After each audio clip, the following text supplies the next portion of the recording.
Welcome back everyone to the Sim Racing Show, your weekly dose for all of the things in the world of sim racing. And it's a crazy time right now in sim racing. This week alone, we're going to discuss sad news for Lemon Ultimate fans. We're going to cover the longer awaited Test Drive Unlimited first major patch. We're going to discuss the really big excitement we've seen for Assetto Corsa Evo and a lot of speculation after the trailer. The most played sim racing game on Steam, which is Forza Horizon 5, got an update. Thrustmaster's releasing a new sim racing product, and there's so much more sim racing news and updates from this week. Honestly, it feels like there's so much opportunity for companies in sim racing, but also so much risk.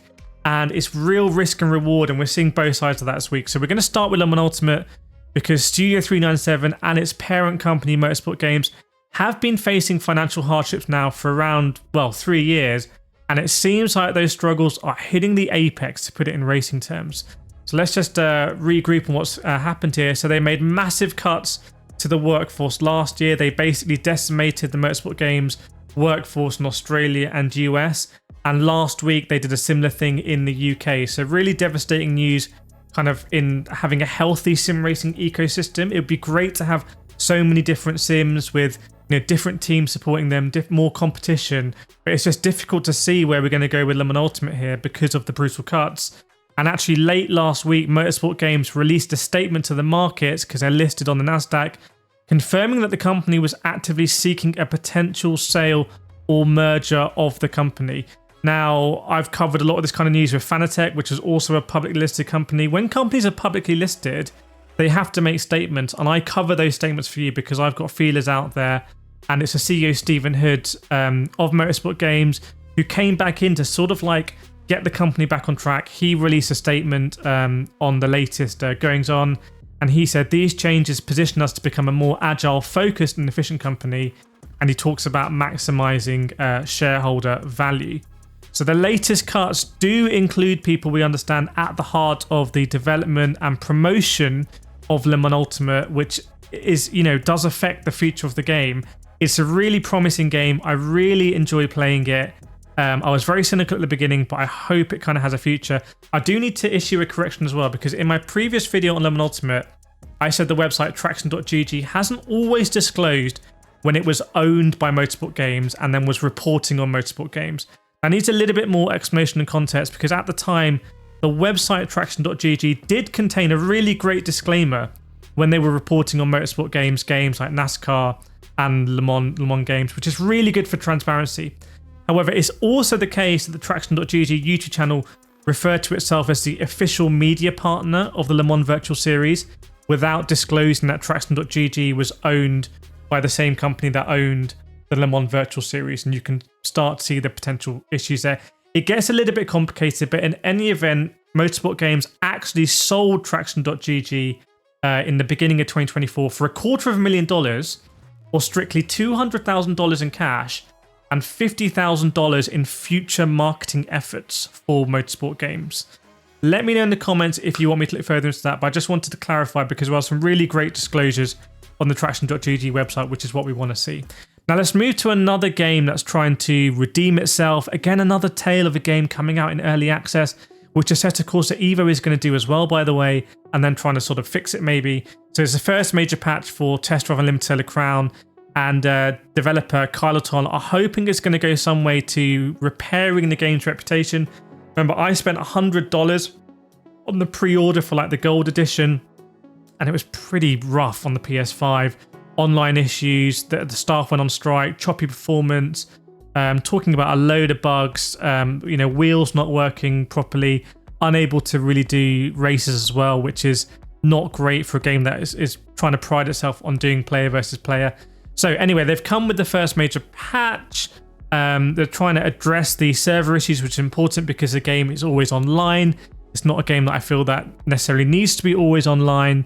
And they're actually giving away some content for free. I understand that the new Solar Crown Pass is going to be free. So they're really trying to redeem themselves. A bit like Lemon Ultimate. They got the game out and they're trying to like fix it. But it's very difficult. We're going to talk about Assetto Corsa Evo because a trailer dropped last week. Many talking points from the trailer, but first I want to say a big thank you to today's sponsor, which is GT Omega. You can see here who provided me with the comfortable seat I'm sitting in here and the sim rig you can see behind me. If you want to check out GT Mega Sim Race, go to gtmega.com. Use my code Kireth5 in the basket and it will add an extra 5% discount off. Thank you to GT Mega for sponsoring this video, for full disclosure. Always a really cool company that I've worked with. They sponsored my videos for a long time. Now, new cars have been revealed, including, if you like the sound of these, BMW M4 CSL, Ford Fiesta Mark 8.5, Rover Mini Cooper 1.31, and Fuji International Speedway. This is all that was shown, by the way, in Assetto Corsa Evo, if you're wondering what game it is. So, Assetto Corsa Evo, this is a really exciting bit. They revealed in the trailer a road just outside the Nordschleife with a Morgan Super 3 going one way, so public road, and on the other way was like a new BMW. So we know that in Assetto Corsa, the game came out, and if you play the game stock, as I've done, really good time trialing game, really good for doing hot lapping, amazing physics on circuits, but people ended up modding it to do stuff like canyons and do like, cruising around, doing no hezzy, and it looks like Assetto Corsa might be including that. However, very cynically, and my editor Ross picked up on this, it could be just like escapes thing. Like they could have shown it just like escapes. So we need to get some more information on that. I'm going to press them on it because it's so important. Talking about open world racing, Forza Horizon 5 just dropped their October update. I know Forza Horizon 5 is not really a sim racing game, but it's interesting to see a really successful game as a service. They did a 1990s update, added 4 1990s cars, Mercedes-Benz 500e, GMC Typhoon, Mitsubishi FTO, Subaru SVX, and an Aston Martin Lagonda as well. So it's interesting to see them doing that successfully. I think the Crew Motorfest also does that kind of stuff successfully. Can sim racing games do successfully? It seems like Gran Turismo 7 is not really able to do games as a service successfully. What can they learn from Forza Horizon? That's rolling out on October the 10th, 2024. Also a hide and seek mode, I think, coming as well. So I might try a little bit more Forza Horizon. An update coming on EA Sports WRC, one for the rally fans. It's not getting, as we know, an annual sequel for 2024, but it is getting a season expansion. So it is getting some new locations. That's coming on October the 7th. Rally Poland and Latvia are coming. Poland has a mixture of tarmac and gravel, that's kind of the surfaces I really like to drive in rally games, actually. Latvia is meant to be flatter stages with long straights.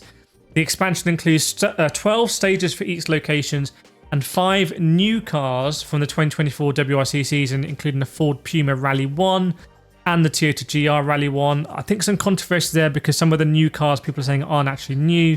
And there's going to be 2 additional packs this winter, adding Monte Carlo, Portugal, Sweden, Greece, or stages from those.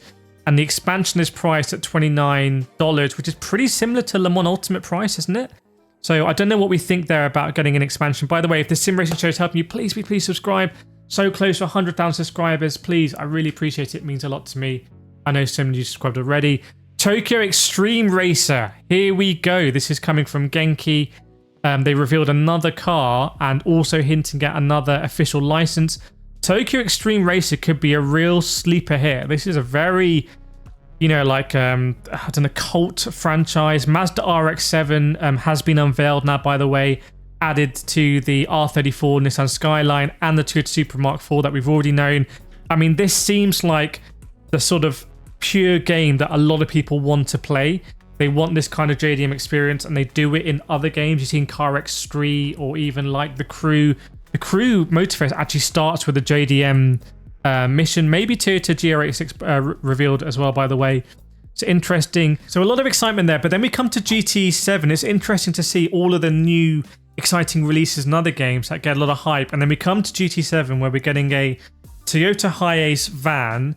We're getting a Nissan GTR, the new one, which is pretty good. And we're getting a version, one of the evolutions of the Lancer evolution, Mitsubishi, which is kind of tepid. Like, Gran Turismo 7 has such a critical place, I think, to play in the sim racing ecosystem. It's such a great funnel for people into sim racing, really playable on a controller already.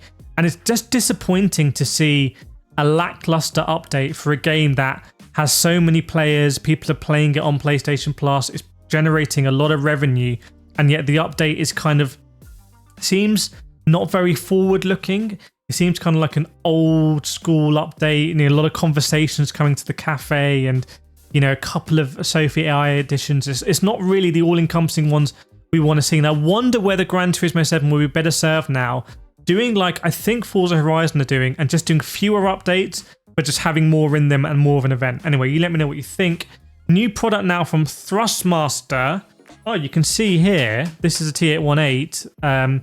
Thrustmaster has teased a new direct axial wheelbase, going to be globally revealed on October the 11th. It's a new direction for the company because this is on PC only, and the other one is going to be on PlayStation. And they're talking about, they're hyping up, they've issued a lot of like technical documents that actually, let me know if you want me to go through in a video, talking about direct drive, particularly talking about cogging and efficiency. So I think they're trying to say that not every direct drive is equal. And to be honest, when I've been using the Thrustmaster, and this was a gifted one they gave me for review, I've noticed that actually there are differences in direct drive, force feedback, the way that some of them feel quite elastic, the way you get to the resistance. Some of them have quite a lot of granularity in that resistance zone. A lot of the force feedback you want to get, by the way, is in that moment where you're feeling the tyre grip. Yes, you have road feel as you're going down. That's great. Yes, you have the feeling of resistance when you turn in. But actually, for me, what I find most interesting is what's the feeling like right on the limit? And that's when I'm driving in real life or racing the real life cars, and I feel that lack of adhesion. I feel the grip. Sometimes on the way in, you want to have that grip, and actually on the way out, you want the car to slide a little bit. You want to have a little bit of slip angle.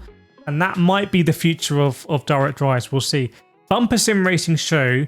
I could go on. I'm going to put more in the episode for next week. Please subscribe if you've enjoyed it, and I will see you next time.